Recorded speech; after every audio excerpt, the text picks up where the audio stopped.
Good evening, everybody. Boo. No. I thought I'd make another vlog here. I don't know what I'm doing still awake. Well, I was watching the Heroes finale. Just got done with that like a half hour ago, so that was awesome. Can't wait for season 2. And just before the Heroes finale, there was this show on. I caught the last 5 minutes of it. It was called Deal or No Deal, or something like that. And this guy was on there, and he had two options. One of the options was to walk away with $305,000. The other was to take one of 3 suitcases. One suitcase had $1 million in it, one had $10,000, one had $25.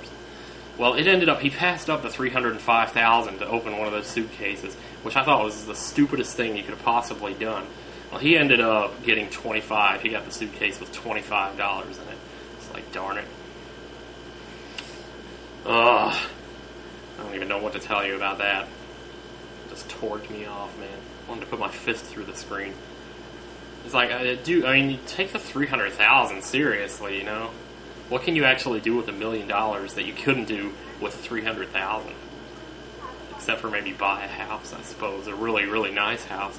I guess I could see, you know, how when you get to a certain point, you want more, but boy, I would have taken that $300,000. I would have walked out of there, and I would have been happy with that.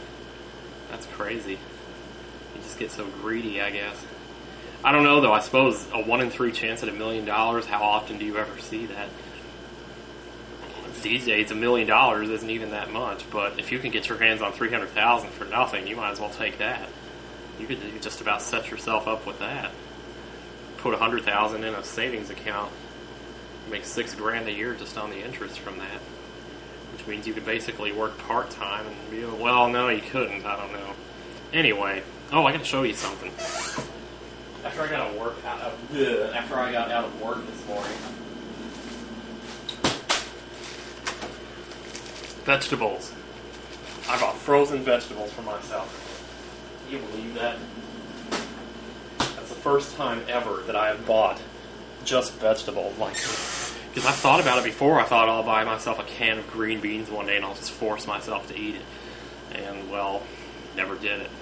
That's the first time I've ever bought vegetables. So, yep.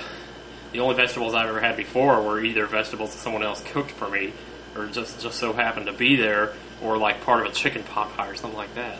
But I've never actually just bought straight up vegetables before, so that's a first.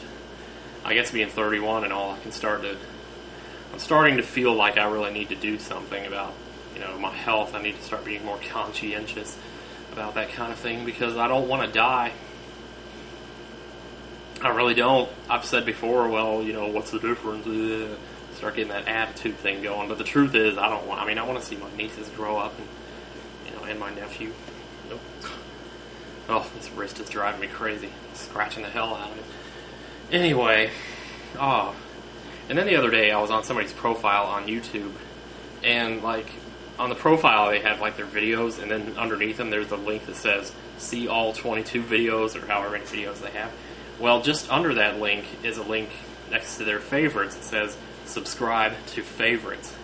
Now, people don't really talk about this a lot. I don't know if it counts as another subscriber, but one day I was going to look at someone's videos, and I accidentally clicked on that link, and I subscribed to their favorites.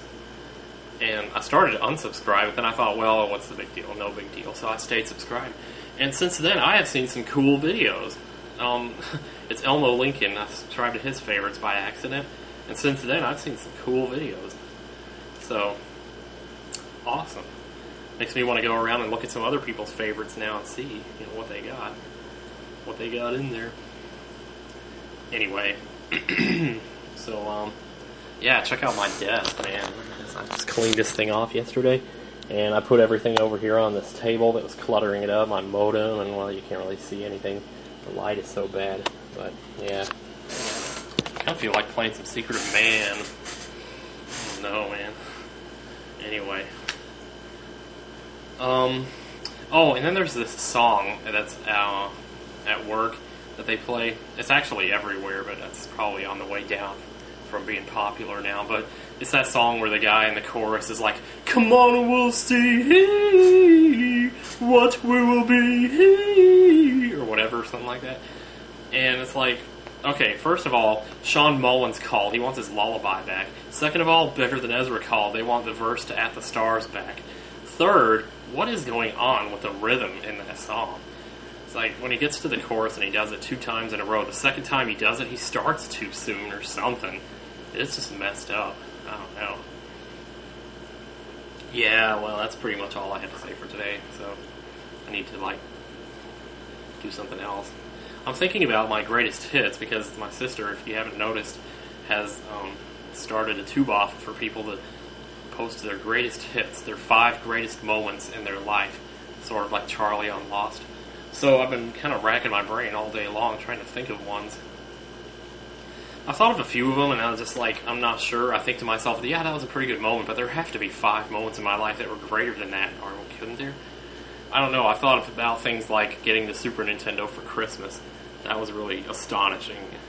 And then, when I was younger, playing Zelda 2. When I played Zelda 2 as a kid, I couldn't find the third palace to save my soul. I didn't know where it was or how you got to it. It turns out you start in the cemetery at the King's Tomb and go 8 steps south. And there's somebody in the town that tells you that, but I didn't know that, so I didn't know where this palace was. So I was wandering all over the place in this game, and I built my attack level up to 7. And I remember sitting there, getting to that level, and going like this right here. When I hit that level, and Dad was in the room playing the guitar, and I was thinking I was all cool. It was just weird, I don't know. So that was a particularly happy moment, reaching that level, man, I'm good, even though you're not. But I thought of other things, I'm not sure.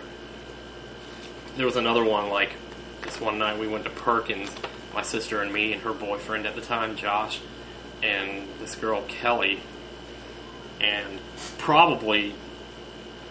that's probably the most I've ever flirted with one girl in a single night, because that was cool. That was a good memory. That was probably one of my greatest hits, but I don't know if it is or not. That's one of those where I think, well, yeah, that was good, but there have to be 5 moments in my life that were greater than that. But as far as, the time I've been in Wisconsin, that's probably the best time I've had since I moved up here, so everything else has come from, in Georgia, graduation, or before that when we lived in Florida, so it's going to take some serious thinking, but I'm sure I can come up with 5, seriously. There's got to be something besides doing this right here. Okay. Goodbye now.